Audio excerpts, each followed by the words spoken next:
political showdown in West Bengal ahead of CBI grilling Mamata Banerjee's nephew Abhishek Banerjee's wife Rujira in connection with the coal smuggling case. West Bengal Chief Minister Mamata visited Abhishek Banerjee's home to show her support to the nephew.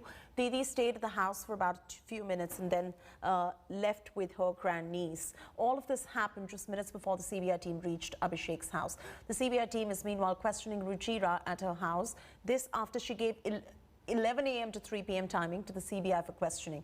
Yesterday, the CBI grilled Abhishek Banerjee's sister-in-law, Menaka Gambhir, in the same case for 3 hours.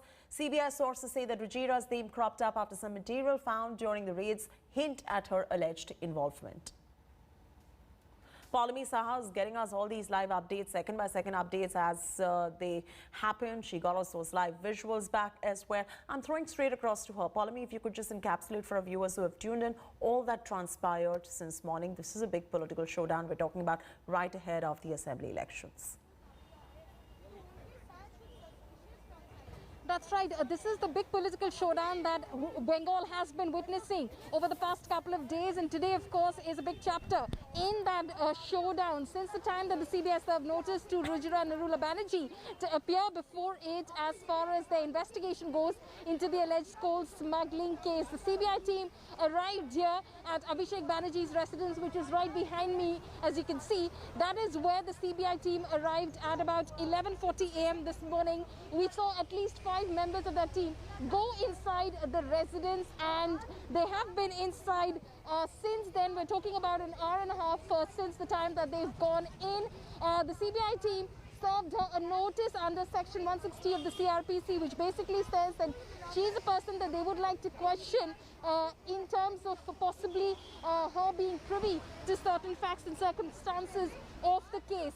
So right now, they're not treating her as an accused, they're treating her as a witness in this case. We were earlier told by sources close to Abhishek Banerjee that Rujira will in fact present herself before the agency's officers alone.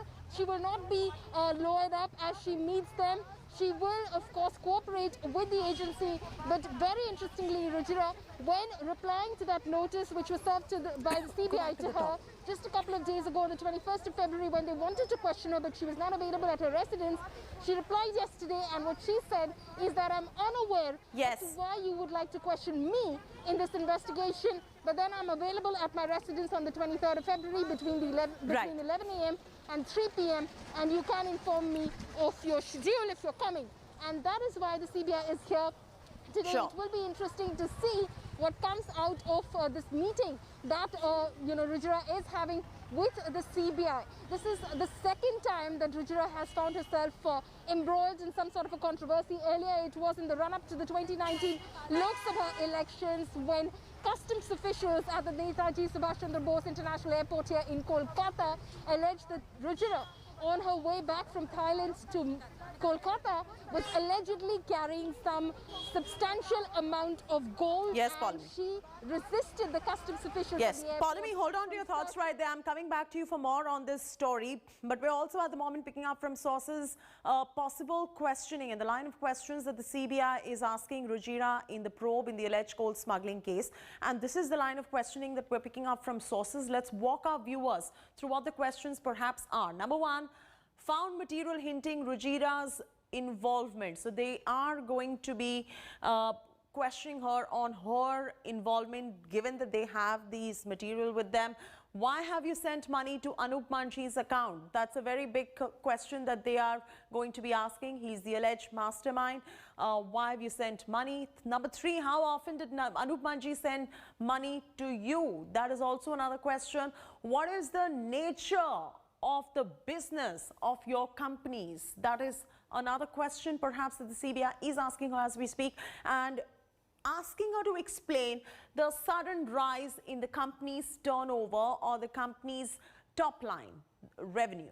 So this is from sources that we're picking up, the CBI perhaps questioning Rujira as we speak. And amidst this entire heat over Mamata Banerjee's family in the alleged coal smuggling case, the Mamata government has told the apex court that the CBI has no jurisdiction to probe the coal smuggling case. Mamata-led TMC has made the submission in the Supreme Court after a plea was filed by the main accused Anup Manjee, who sought relief from punitive action.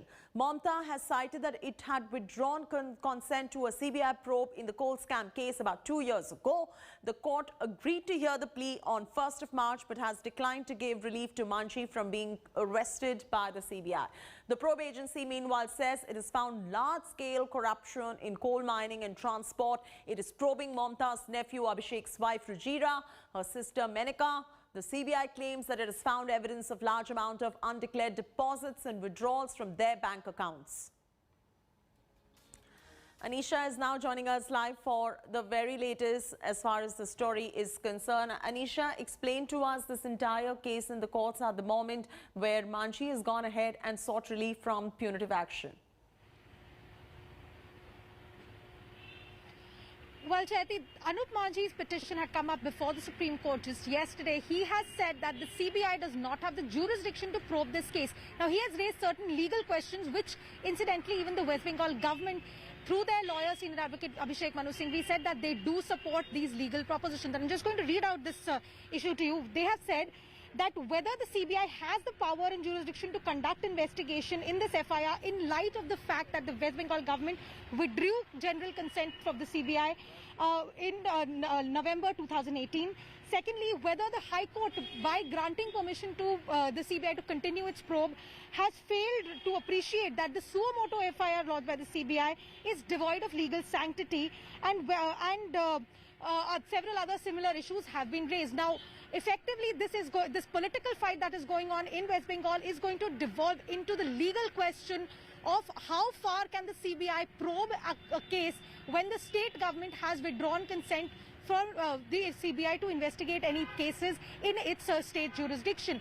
This is something that the court will have to look into very, very carefully, because this case will have an impact not only on the current drama in West Bengal, but will have a huge impact on the way the CBI is allowed to investigate cases anywhere, because there are 7 opposition ruled states that have withdrawn general consent in the similar manner. So while this case is going to be the flashpoint at this moment, this legal question is going to be very, very important for every other case that is being investigated by the CBI. But at this moment, the Supreme Court has not given any relief to Manjee. They have said they will hear this question of law on Monday. The centre as well as the West Bengal government are yet to file their written responses to the court.